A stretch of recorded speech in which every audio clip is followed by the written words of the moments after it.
ખૂબ વિવેક કર્યો.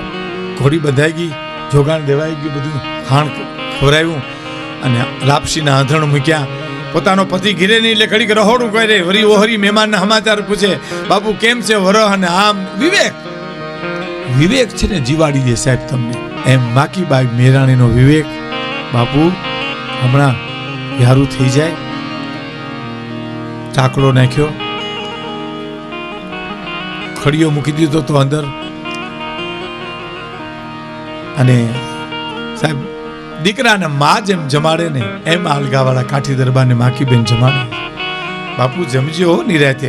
અમારે ત્યાં ચારણ બારોટું આવે ને એમ કે અમારે ત્યાં દૂધ બહુ ખાય તો દૂધ લેજો.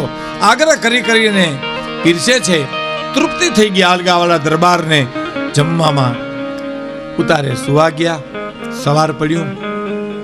માકીબેન અટાણ સુધી પૈસાની જરૂર નથી પડી, સમજી લેજો.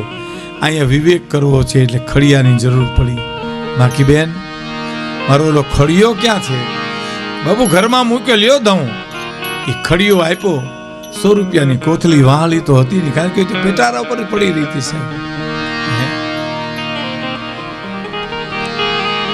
પેટારા ઉપર જ હતી. અને આ કોથળી નો જોઈ ખડિયામાં, એટલે એમ થયું ઓહો આનું અનાજ ખાધું, આનું પાણી પીધું છે, આના ઘરમાંથી ગઈ એમ કેમ કહેવું. સાહેબ ઉર્મી નવરત્નામાં એમ લખ્યું છે કે 70 વર્ષ સુધી જેણે બારવટું કર્યું એ સિંહલી ગામમાં તેથી ભાંગીને ભૂકો થઈ ગયો સાહેબ.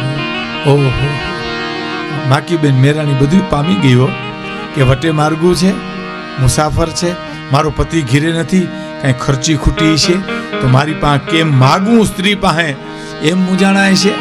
એટલે આવી.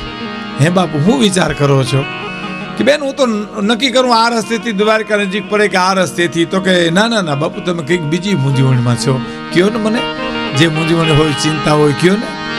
ના ના ના ના માકીબેન બીજી કોઈ ચિંતા નથી, કોઈ મૂંઝવણ નથી. અને પછી સાંભળજો સાહેબો, માકીબેને એટલું કીધું, બાપુ તમને જેની ચિંતા હોય તમે નો કયો ને તો મારા રામલાના સોગન છે તમને બાપુ કયો ને. પછી કીધું સાહેબ કે 100 રૂપિયાની વાહલી આમાં પડી હતી બેન. હું ઘણી જગ્યાએ રોકાણો, આ કાઠી દરબારની રીત જોયું, ઘણી જગ્યાએ રોકાણો છું, ક્યાં ભૂલી ગયો મને યાદ નથી આવતું.